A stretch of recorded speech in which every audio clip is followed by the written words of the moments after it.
خب дар пасманзари комёбии дастаи Барселона албатта маълум буд ки Реал баъд аз бохт аз дастаи Манчестер Сити зери танқиди шадид аст. На танҳо сармураббӣ, балки худи футболбозон ҳам мавриди накӯиши сахт қарор мегирифтанд, баъзе аз онҳо барои амалу рафтори худ дар майдон ва чунинам ба назар расид ки аслан дар бозие ки мумкин ояндаи сармураббӣ Хаби Алонсо ҳаллу фасл мешуд, дар нимаи аввал мо чандон надидем ки баъзе аз бозигарон воқеан ҳам аз таҳти дил мубориза баранд барои боқӣ мондани мураббӣ, махсусан Винисиус. Лек амалкарди ҳамин футболбоз баъдан дар қисми дуюм ва паси голиаш ба бозигари дигари бразилӣ Хаби Алонсоро метавонем бигӯем наҷот доданд.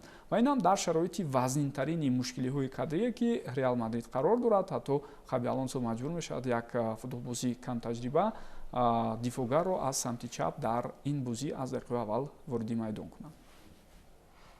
мо фикр мекунам ки дар ҳамин вазъияти ҷанҷолие ки ин ҳол дар фазои Реал Мадрид аст, як тарафи дигари он ҳамун ҷанҷоли савло бо сулҳотро ҳам ба ёд мебиёрад. Бибинед дар ин ҷо вазъият ҳамин хел аст ки як бурди асосии Хаби Алонсо дар чи аст? Ӯ Родригоро ба майдон меорад, бозингар барои нишон додани худ ва муфид будани худ дар бозӣ бисёр сахт минат мекунад. Ин ҳам ба фоидаи даста аст, ҳам ба фоидаи худнамои худ нишон додан, аз худ садо баланд кардани Родриго аст. Бибинед Родриго умуман дар майдон намебуд, вале дар ду бозии ахире ки ӯ ба майдон меояд, Родриго бо тамоми нерӯ минат мекунад. Родриго ҳам барои натиҷа, барои даста натиҷа тамин мекунад, ҳам барои худ. Аз лиҳози дигар албатта мухлисони Барселона хоса бисёрам хурсанданд аз ин вазъияти Реал Мадрид, лекин агар ки Барселона дар чунин шароит қарор мегирифт, ино ки медонист мумкин ним холам гирифта наметавонистанд. Чӣ қадар шумораи зиёди ҷароҳатбардоштагон, умуман дар хатти дифогарон асосӣ калди ягон кас нест. Бале, боз се нафар дисквалификатсия шуда буданд. Бубинед чунин бозигаронро ба майдон овардан, чунин бозигарони камтаҷрибаву ҷавон ва баъдан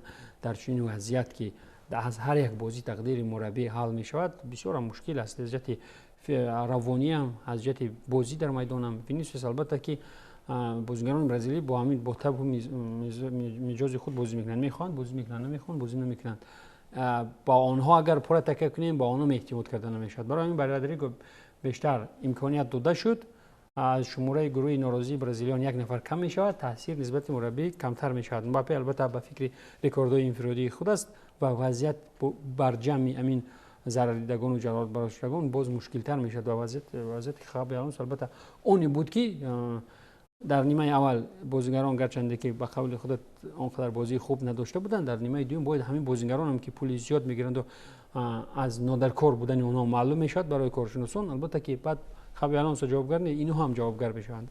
از این لحاظ آنها را ضرور بود که در همین پیروزی خصوصا هم گذارند. ولی به هر حال از این امتحان یکمی سنگین و دشوار خابی آلونسو برآمده توانست. بله، به هر صورت پیش از این بازی هم رسانه‌ها میگفتند که این شاید آخرین فرصت باشد برای خابی آلونسو. خبرها هم در مورد آن که اگر رفتار ریال مادرید در همین بازی ناکام شود، موقع سرمربی تیم ریال هم معین می شود که یا در دست باقی میماند یا نه. ولی فکر میکنم با اون تلفاتی که شما بالاتر گفتید و نبودن چند بازیگر، این خواهیم نخواهیم تاثیر خود رو میرساند. عکسی کارو ببینید که مثلا ریال در انتخاب فوتبالبازان در خط حمله خیلی انتخاب زیاد دارد. مثلا بعضی بازیگران حتی فرصت پیدا نمیکنند که در حیطه اساسی بازی کنند، ولی اومده و باز در خط دفاع مثلا در مرکز بیشتر نامادی کار اوسیب‌ها از همین جا میشود و نمیدونند مربی چی کار رو انجام میدهد. یک انریکه که خیلی جوان بود از برزیلیا اونها آوردن برای ریال مادرید، بیچاره حالا همیشه در کرسی احتیاطی قرار میگیرد و فکر میکنم 5-6 دقیقه بازی کردن او در حیات این یک پرده کلان است برای او و نمیدوند که کی وینیسیوس اوسیب میگیرد یا مثلا رودریگو یا مثلا براهیم دیاز یا مثلا نفران دیگر. بله، و او امکان پیدا کند به میدان آید. برای همین این دوره که ریال مادرید داره خیلی دشوار است. همه چیز رو به سر مربی هم بار کردن یا عیب رو تنها به خابی آلونسو بار کردن خیلی و خیلی دشوار است. گذشته از این خودی بازی هم نشون داد که باز این پیروزی هم از مهارت انفرادی بعضی بازیگران یعنی وابستگی داشت و آنها توانستند این کار رو انجام بدن. اما اندکی نوجوری کار در آن بود که همیشه بازی به بازی وینیسیوس یعنی داور را گناهکار میکند، بازیگران حریف رو گناهکار میکند، خود را نشان دادن میگیرد. در جریمه‌گاه میغلطد، دادوهای وینیسیوس بلند میشه و جانب داور. برصد اگر مثلا بعضی داوران در همون حالت مجبور شدن یک بار همون хуштагро ҳам ба ҳам Винисиус бидиҳанд ки бё як бор ту ба ҷои мо исту ман ба ҷои ту меистам. Хеле даъвоҳои зиёд дорад. Бале, дар ҳамин бозӣ ҳам бубинем аз дақиқаи 80 то 90 ман ҳисоб кардам як 5 фурсате буд ки Винисиус меафтад аз пой даъво мекунад. Меафтад аз пой даъво мекунад. агар ягон гап сахт гӯянд ба нажотпарастӣ айбдор мекунанд. Бале. Дигар ягон кор карда намешавад. на танҳо довару бозингарони ҳарифро балки ҷомеаи футболиро тамоми ҷомеаи футболиро айбдор мекунанд. Бале.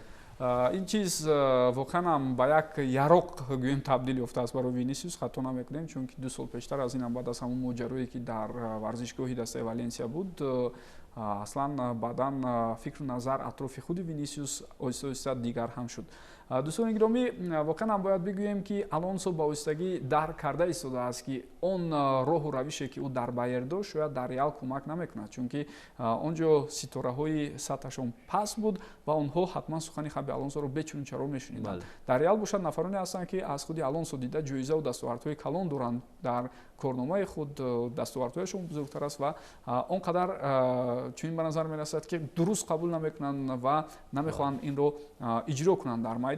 ва Алонсо ҳам шояд аз паси Анчелотиву Зидан бештар озодӣ медиҳад ба футболбозон ва бигзор худи онҳо бале гузашт мекунад ва бигзор худи онҳо натиҷа диҳанд. Шояд ин роҳ барои Реал албатта роҳи аз ҳама афзалтар аст ва ногуфта намонад ки маҳз шояд ба ҳамин хотир ин дастаи шоҳӣ ҳам ҳаст.